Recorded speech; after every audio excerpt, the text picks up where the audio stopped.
क्यों? भीष्म पितामह बुजुर्ग हैं, इनकी पूजा क्यों नहीं? आचार्य द्रोण की क्यों नहीं? महारथी कर्ण की क्यों नहीं? अथवा मेरी क्यों नहीं?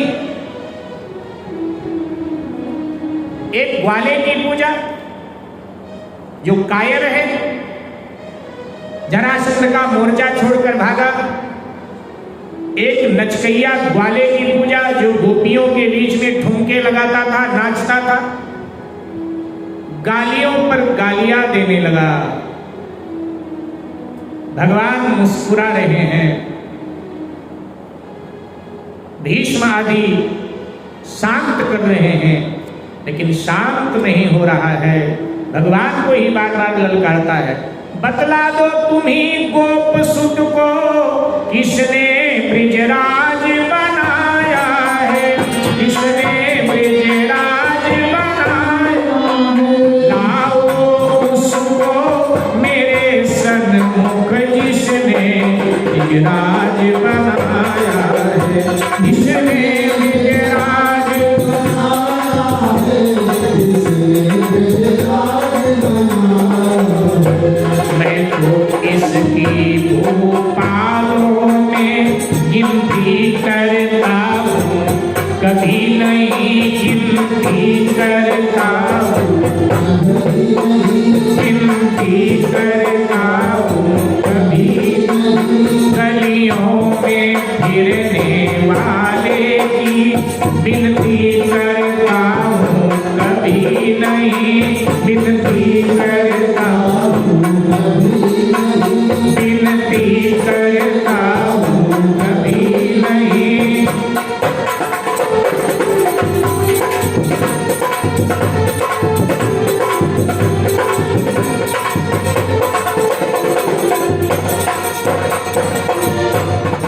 ये राजा कब से हो गया? देखो, राज समाज में राजा की पूजा होनी चाहिए, और ये राजा न था न है। इसको ग्वालों ने ब्रिजराज कह दिया, और इसने माना में ब्रिज का राजा,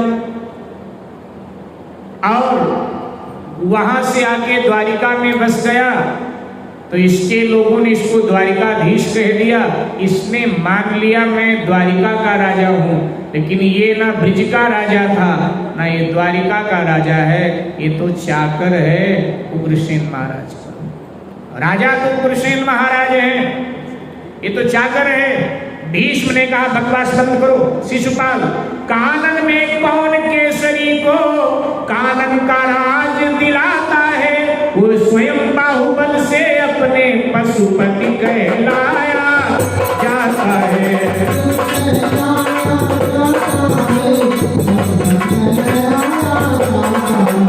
अंधार रवि का प्रकाश न लगे तो रवि का कोई दोष नहीं, तो रवि का कोई दोष नहीं। शिशुपाल तुम्हारा व्यर्थ यहाँ अच्छा लगता है, रोष नहीं अच्छा लगता है,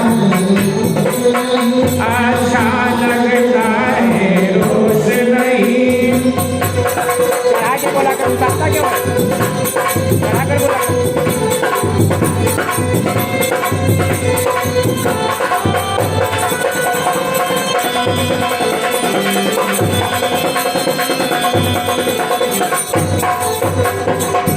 अरे निर्बल पूतना का इसने संहार कर दिया, तुम लोगों ने माना बड़ा रणधीर है। केसी वका वत्सासुर को मारा, तुम लोगों ने माना बड़ा बलवीर है। अरे एक पिंड वाल्मीकि जैसा, और इसने अपनी उंगली पर उठा लिया गोवर्धन, और तुमने मान लिया कि ये बड़ा बलवीर है। अरे कुछ नहीं, ये इसके जादू हैं, ये जादूगर के सिवाय कुछ नहीं है, इसलिए इसकी पूजा नहीं होनी चाहिए। गालियों पर गालियां देता जा रहा है। भीम क्रोध में भर गए, उठकर खड़े हुए, ललकारा शिशुपाल को। तब तक धर्मराज ने शांत किया, नहीं नहीं तुम शांति से बैठो, मेरे भाई बहन गाली पर गाली देता जा रहा है। और आप भगवान श्री कृष्ण भीम मुस्कुराए। अंतिम बार शिशुपाल बहुत हो गया,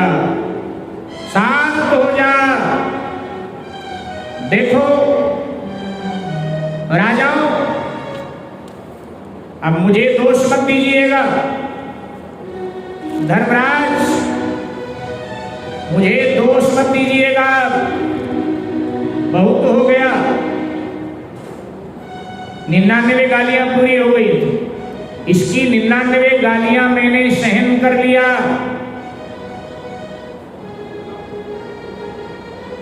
मैं जब प्राग ज्योतिषपुर गया था तब इस शिशुपाल ने द्वारिका में आग लगवा दिया था। जब मेरे पूज्य पिताजी यज्ञ करवा रहे थे तो इसने सारी सामग्री वहां से चोरी करवा दिया था। जब हमारे परिवार के लोग रेवत पहाड़ पर जाकर के वहां निवास कर रहे थे तो इसने अपने लोगों को भेज करके और वहां उत्पात मचवा दिया था। लेकिन फिर भी मैं चुप रहा, मैं शांत रहा, क्योंकि मैंने इसकी मां को वचन दिया था। बस वही वचन मुझे रोकता रहा।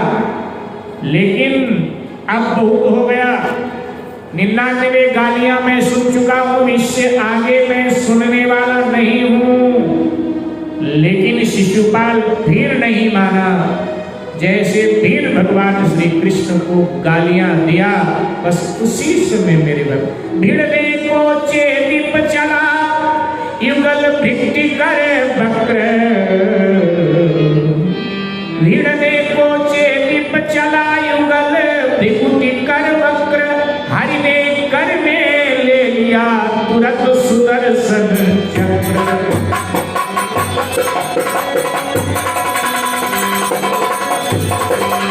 हरि ने कर में ले लिया तुरंत सुदर्शन चक्र।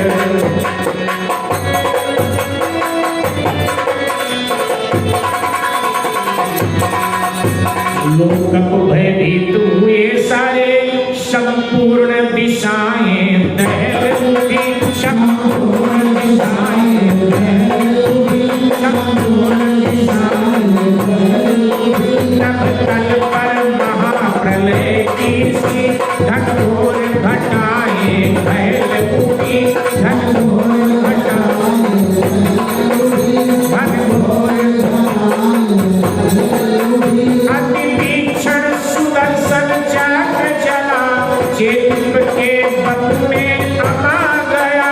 चेदिप के बप में अमा गया, सिर गिरा कृष्ण के चरणों पर। जीवात्मा मुख में समा गया, जीवात्मा मुख में समा गया, जीवात्मा मुख में समा गया।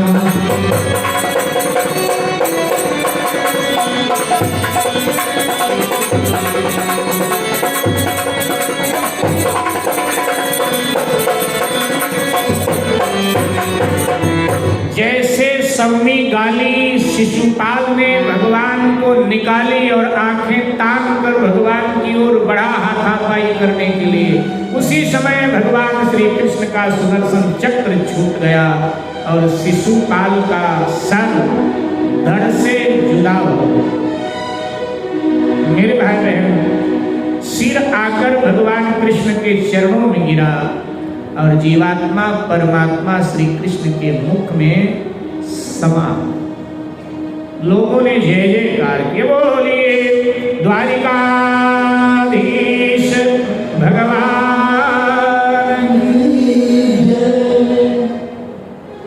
भगवान की उंगली कट गई, वो चक्र छोड़ा जल्दबाजी में, क्रोधावेश में उंगली कट गई। भगवान खून बहने लगा उंगली से।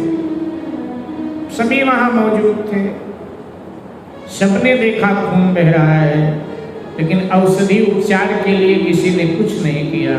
द्रौपदी ने देखा भैया की उंगली से खून बह रहा। वो द्रौपदी दौड़ी दौड़ी, भैया ये क्या हुआ आपकी उंगली में? देखो ना खून बह रहा है, लगता है चक्र लग गया। हाँ बहन, झट कीमती परिवेश था द्रौपदी का, कीमती साड़ी पहन रखी थी उसने। झट छोर साड़ी का अगला छोर फाड़ा और फाड़ करके भगवान कृष्ण के उंगली में लपेट दिया। खून बंद हो गया। भगवान कृष्ण मुस्कुराए, कृष्णा सचमुच में तू मेरा बड़ा ध्यान रखती भैया, आप भी तो मेरा ध्यान रखते हो, और फिर मैं आपकी बहन और बहन होने के नाते मेरे भाई को कोई कष्ट हो तो स्वाभाविक पीड़ा तो मुझे हो। लेकिन तेरा यज्ञ चल रहा था और भाई बहन के यहाँ कोई शुभ कार्य हो आता है तो कुछ देकर जाता है। मैं आया देने था और लेके जा रहा हूँ।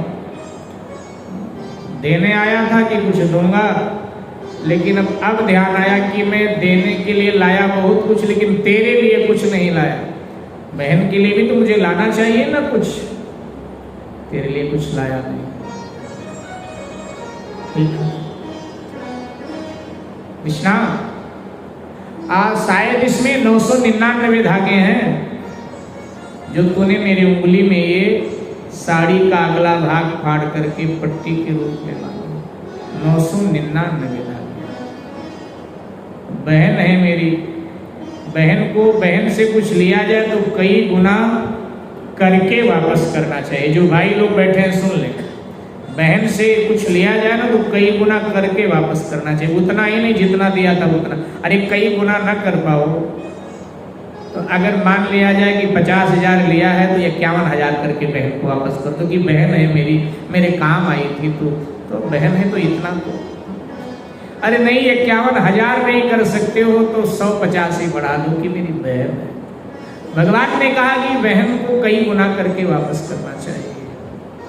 मैं कभी तुझे 999 साड़ी प्रदान करूंगा। ओ भैया मैं इतनी साड़ी कहाँ रखूंगी, 999 साड़ी आप मुझे दो। हाँ लेकिन मैं इतनी क्या, नहीं भैया मुझे नहीं चाहिए।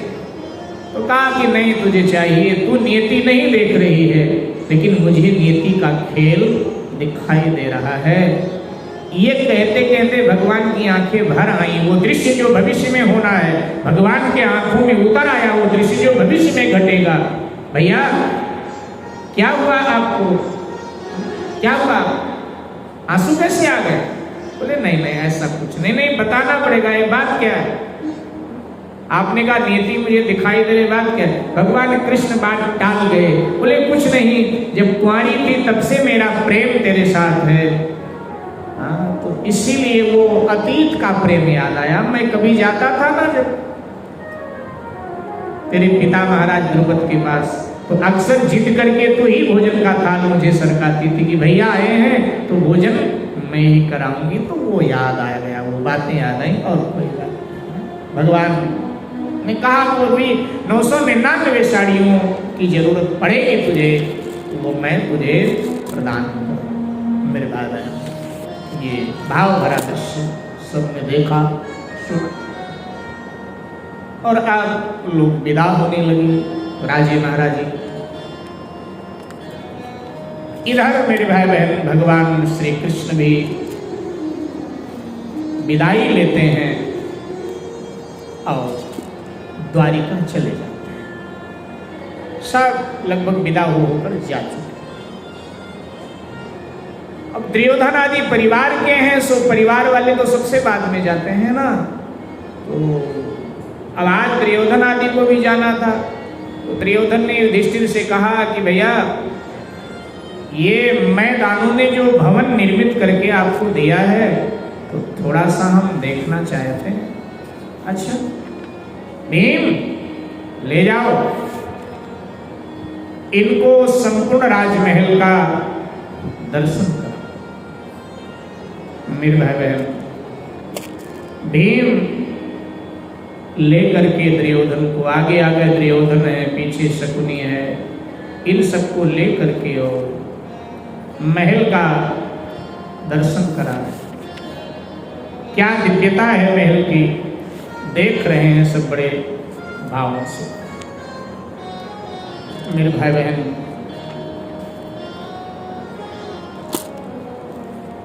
जहाँ जल है वहाँ थल, जहाँ ऊंचा है वहाँ नीचा दिखाई देता है, जहाँ नीचा है वहाँ ऊंचा दिखाई देता है। अब नीचा है ऊंचा दिखाई देता है तो थोड़ा दम लगा करके पांव दुर्योधन आदि बढ़ाते हैं, लेकिन तब तक एकदम नीचे गिर जाते हैं। अब जहाँ ऊंचा है तहाँ ऐसे चलने लगते हैं तो वहाँ भी लड़खड़ा के गिर जाते हैं। अब जहाँ द्वार है वहाँ लगता है खुला है तो कई बार द्वार से टकरा जाते हैं। अब द्रौपदी ऊपर अट्टारी में बैठी हुई देख रही थी वहां से वो दृश्य सारा दिखाई दे रहा था और देख रही थी सखियों के साथ, और देखती है तो मुस्कुरा जाती है सब देख देख कर। और अब तो हद हो गई, जहां थल था वहां जल का आभास हुआ, तो दुर्योधन आगे चल रहा था, उसके साथ शकुनी आदि सो अपने कपड़े ऊपर कर ले।